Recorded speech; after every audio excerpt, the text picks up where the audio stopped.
দেশে মানুষ মারা গেলে গীতা বুকে দেয় না? তো মরাটার উপরে গীতা দিলে না তাজাটায় গীতা ছুঁইতে পারবে না। এটা কোন ধরনের ধর্ম? এই বেয়াদবের দল, মূর্খের দলেরা। এতটুকু কমন সেন্স নাই? যেটা মরা দুর্গন্ধ হয়ে গেছে, 3 ঘন্টা থাকার পরে পেট ফুলে উঠছে, ওইটার বুকের উপরে একখানা গীতা রাখছে, আর যে ব্যক্তি তাজা তারে গীতা ছোঁয়া যাবে না।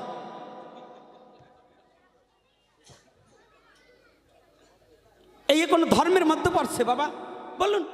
অর্থাৎ এইটা হচ্ছে এক ধরনের একবারে কুসংস্কার, নাকি বাবা? কুসংস্কার কি না? তাহলে কি গীতা স্পর্শ অশৈশ অবস্থায় মা বাবা মারা গেলে আপনি গুরুদশা অবস্থায় আপনি গীতা পাঠ করবেন প্রতিদিন মা বাবার জন্য, যে গীতা পাঠ করবেন আর গীতা মাতার কাছে প্রার্থনা করবেন ভগবান কৃষ্ণের কাছে, যে আমার বাবা যদি জেনে না জেনে কোনো অপরাধ কর্ম করে থাকে, তুমি কৃপা করে তোমার চরণে সমস্ত অপরাধ ক্ষমা করে তোমার চরণে একটু স্থান দাও। এইবার বলছে কোনো দেবতা, হ্যাঁ দেবতার মন্দিরে বৈষ্ণব সেবা কতদিনে দেবেন? আপনাদের এখানে শ্রাদ্ধ কোন প্রকার হয় আমি জানি না। শাস্ত্রীয় সিদ্ধান্ত মোতাবেকে মহাপ্রভুকে যদি মানেন তাহলে এই কলির যুগে মাছ মাংস দেওয়া নিষেধ, শ্রাদ্ধে মৎস্য দেওয়া নিষেধ।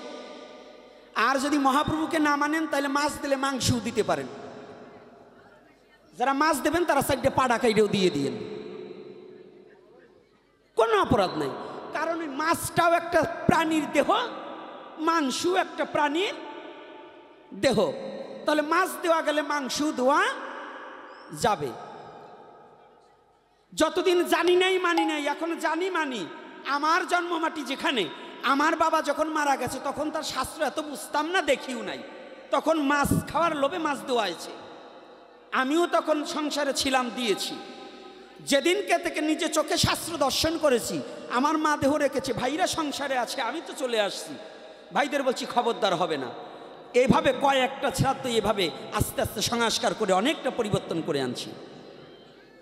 অর্থাৎ শাস্ত্রে নিজে দেখেছি, মহাপ্রভু নিজে বর্ণনা করেছে, এই কলির যুগে যারা জন্মগ্রহণ করেছে শ্রাদ্ধে মাছ মাংস দেওয়া নিষিদ্ধ। কথাটা বোঝা গেছে? এক টুকরা মাছের লোভে আপনারা অধর্মকে আশ্রয় করছেন, এই অধর্ম যেন না হয়, এটা চরণে হাত রেখে বলছি। এক। দ্বিতীয়তে বলছে বৈষ্ণব সেবা। হ্যাঁ বৈষ্ণব সেবা আপনাদের এখানে কতদিনের শ্রাদ্ধ হয় আমি জানি না, হয়তো আমাদের ব্রাহ্মণ্যবাদের মধ্যে আছে কারো 11 দিন, কারো 13 দিন, কারো 15 দিন, কারো 1 মাস, নাকি 4 প্রকারের শ্রাদ্ধ। মানে ঔষধ পালন বিধি, ভারতের সংবিধান রায়প্রাপ্ত কাগজ, তাহাতে আছে সমস্ত জাতির 11 দিন ঔষধ। সমস্ত জাতির কতদিন? 11 দিন। তার যুক্তি তর্ক যদি এখানে কোনো ব্রাহ্মণ থাকেন, কোনো বৈষ্ণব থাকেন, কোনো পণ্ডিত থাকেন, দাঁড়িয়ে আমাকে প্রশ্ন করুন, আমি আপনাকে বুঝিয়ে দিচ্ছি। আর যদি আপনি বলেন যে না গুরামি করেন, তাহলে আসুন আমারটা মেনে নিতে হবে, আর না হলে আপনি আমাকে বুঝিয়ে যেতে হবে। কারণ বুঝিয়ে যেতে হবে এটাই, সমস্ত আমরা কি সনাতনী, আদি পিতার নাম কি মনু, মাতার নাম কি শতরূপা, ব্রাহ্মণের আদি পিতা মাতার নাম শতরূপা মনু, ক্ষত্রিয়রও তাই, বৈশ্যরও তাই, শূদ্রেরও তাই। তাহলে যদি একই মা বাবা হয় তাহলে আমাদের 4 রকম শ্রাদ্ধ ব্যবস্থা এবং 4 রকম ঔষধ হবে কেন? তুমি বর্ণশ্রেষ্ঠ ব্রাহ্মণ, তোমার 11 দিন আর আমার 1 মাস, এইটা তো মানি নেব না। কিল খাইছ, আরে কিলে সোজা বানাই দেবো। কথাটা বোঝেন নাই? এই কুসংস্কারকে পরিবর্তন করে সমস্ত জাতির 11 দিন ঔষধ। যদি আপনাদের ব্রাহ্মণ আপনাদের 11 দিন না মানে, যারা আগের 1 মাস ছিল তাদের এখন 15 দিন ঔষধ করা দেশে না, হচ্ছে কি না? তাহলে 1 মাসেরটা 15 দিনে আসলে 15 দিনেরটা 13 দিনে যাবে, আর 13 দিনেরটা 11 দিনে চলে যাবে। যদি ওইটা কোনো শাস্ত্রে থাকে তাহলে এটাও আছে, আছে কি না? এজন্য ভারতবর্ষে সংবিধান, আপনি চাকরি করলে যদি 13 দিনের উপরে ছুটি পাবেন না, 13 দিনের উপরে ছুটি চাইলে আপনার বেতন থেকে কেটে রাখা হবে। যান ভারতবর্ষে খবর লাগিয়ে দেখুন, মিথ্যা বলছি নাকি? আর আমার এই ইউটিউব চ্যানেলটা তো, এই যে যতগুলো চ্যানেল আসছে, এটা তো খালি বাংলাদেশ সীমাবদ্ধ নয়, সারা বিশ্বে ছড়িয়ে যায়। আমার কথাগুলো সারা বিশ্বে ছড়িয়ে যায়। এই আজকে নতুন বলছি তা নয়, কোনো পণ্ডিতকে এই প্রশ্ন করেছি যে মনু যদি এক পিতামাতা হয় মানব জাতির সনাতন ধর্মের, তাহলে আমাদের শ্রাদ্ধ ব্যবস্থা এবং এই ঔষধ ব্যবস্থা 4 রকম কেন? আমাকে এক পণ্ডিত আজ পর্যন্ত উত্তর দিতে পারলো না। কেউ কি ওরা কি পড়ে নাই? ও শুধু পড়ছো নিজেদের দলটা ভারী করার জন্য না?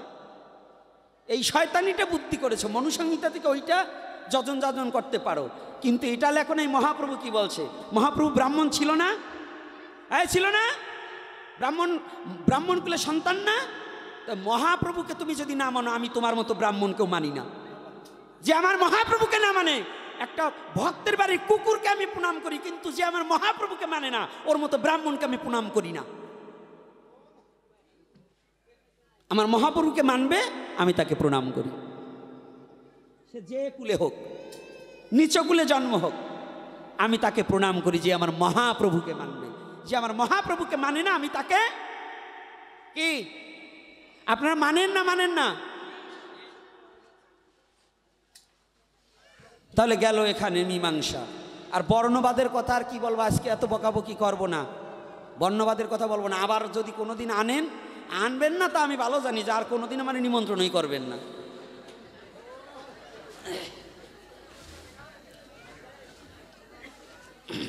এইবার আসছে সনাতন ধর্মের সৃষ্টিকর্তাকে, দেবদেবী কি ভগবান?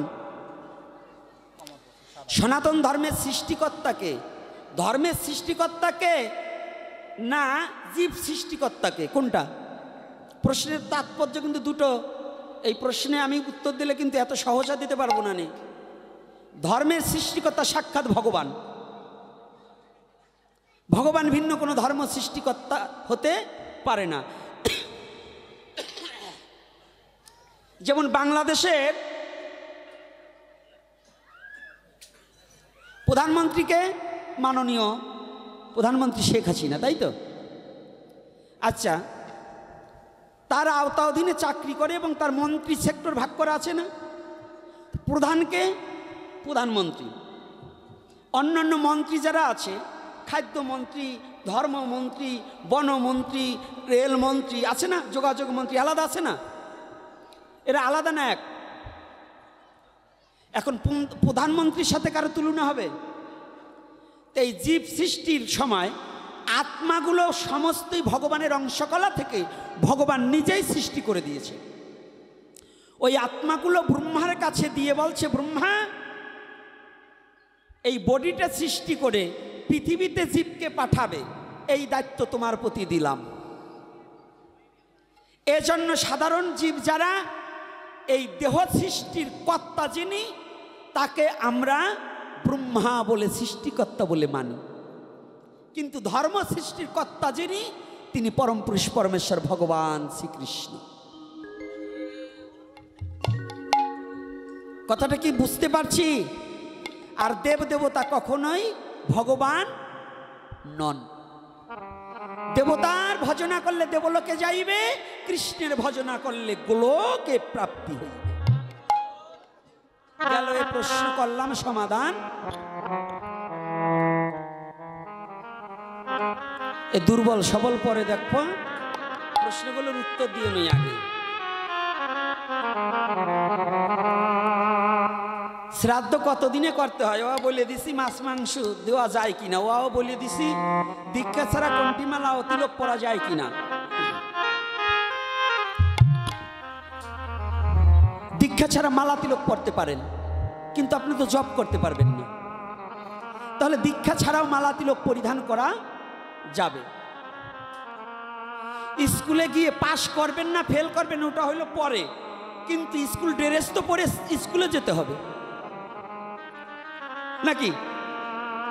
তাহলে স্কুল ড্রেস কি? সনাতন ধর্মের স্কুল ড্রেস। তোমরা চলো রে ভাই চৈতন্যর স্কুলে চলো যাই, তোমরা চলো যাই ভাই চৈতন্য দেবের স্কুলে চলো যাই। কোথায় যাব? ও সকল জ্বালা দূরে যাবে, প্রেমানন্দে মন জুড়াই।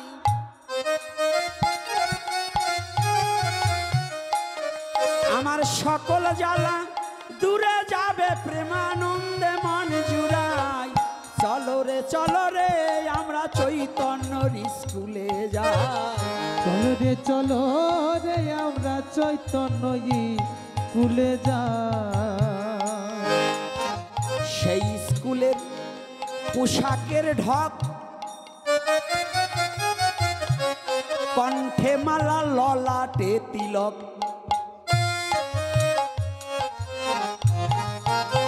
বোঝা যাচ্ছে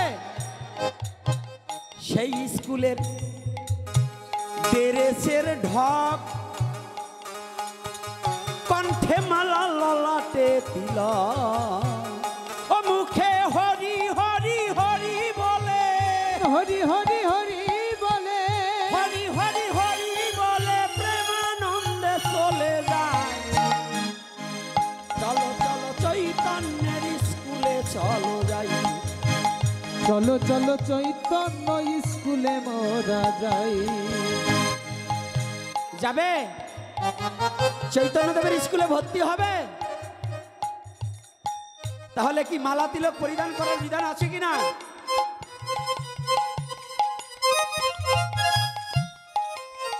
কণ্ঠের মালা ললাটে কি তিলক একান্ত প্রয়োজন।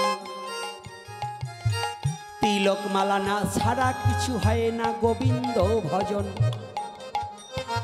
পিতা মাতা মারা গেলেও শ্রাদ্ধেরও কালে তিলক নিতে দাদা সঙ্গে ব্রাহ্মণে যে বলে। বলে কিনা? বলে না? বলবেন আমাকে, প্রশ্ন করবেন এত মালা কেন? প্রশ্ন হবে না?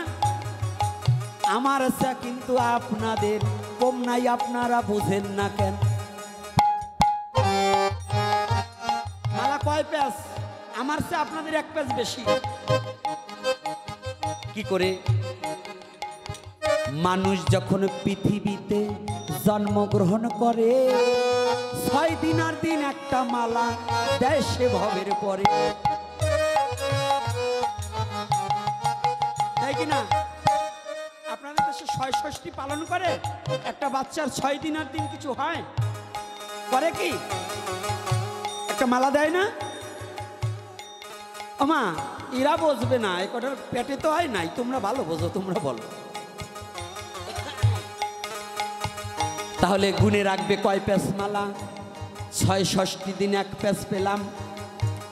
এইবার আমার অন্নপ্রাশন যেদিন হয়েছিল, অন্নপ্রাশনের দিন একটা মালা গলায় দিল।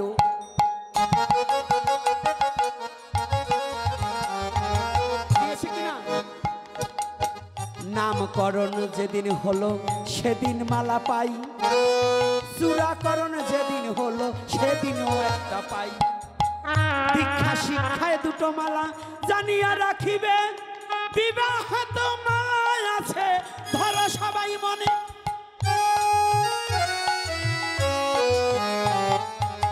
কয় পেজ হলো? গুণের নাই।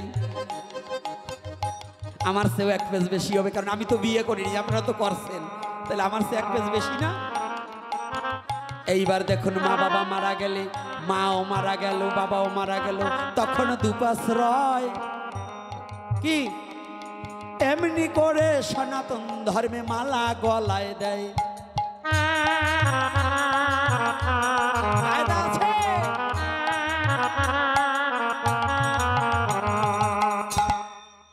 সেই না মালাগুলো আমরা ছিঁড়ে ফেলে দিয়ে ধর্মকে বর্জন করি অধর্মকে নিয়ে।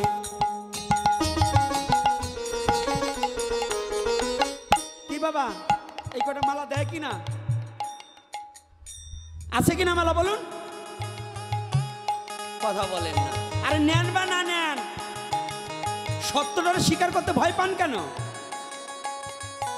মালা নেন নাই, দরকার নেই, কিন্তু সত্যটা স্বীকার করেন। তাহলে মালা কি সনাতন ধর্মে বৈধ না অবৈধ? 6 দিন আর দিন মালা দিল, সেদিন দীক্ষা কোথায় ছিল? এই জন্য দীক্ষা ছাড়াও মালা নেওয়া যাবে, শাস্ত্রে তাহা হল।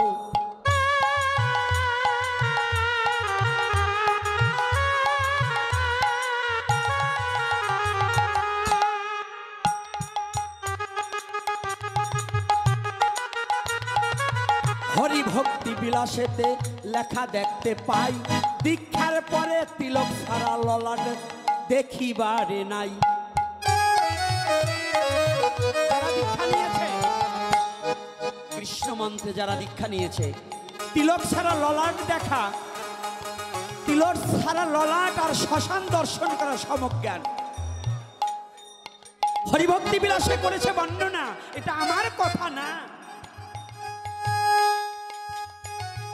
নারী জাতির সধবা নারী যদি ললাটে সিঁদুর না থাকে, তার যেমন স্বামীর পরমায়ু ক্ষুণ্ণ হয়, পুরুষ জাতি দীক্ষা গ্রহণ করে তিলক না থাকিলে তার ভজনের শক্তি কমে যায়।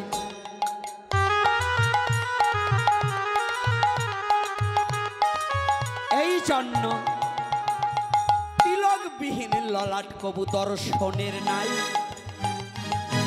যদি কেউ দেখে, সূর্যের দিক তাকিয়ে তার প্রাচিত্য করতে হয়। যদি দেখাতে না পারি, জিহ্বা কেটে দেবেন। যদি যে কয়টা কথা বলছে এর যদি মিথ্যা প্রমাণ দেখাতে পারেন, তাহলে জিহ্বা কেটে দেবেন। চাপা মারবার আসেনি, সনাতনকে রক্ষা করা শিখুন।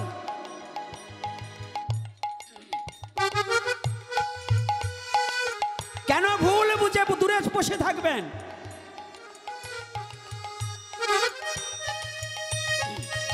দূরে বসে থাকলে সনাতন তত্ত্বটা কি বোঝা যায় না। এইবার একটা প্রশ্ন আসছে, শিব ঠাকুর কেন গাঁজা খায়? এই গাঁজা খাওয়া শাস্ত্র বাবা আছে যে কোথায়?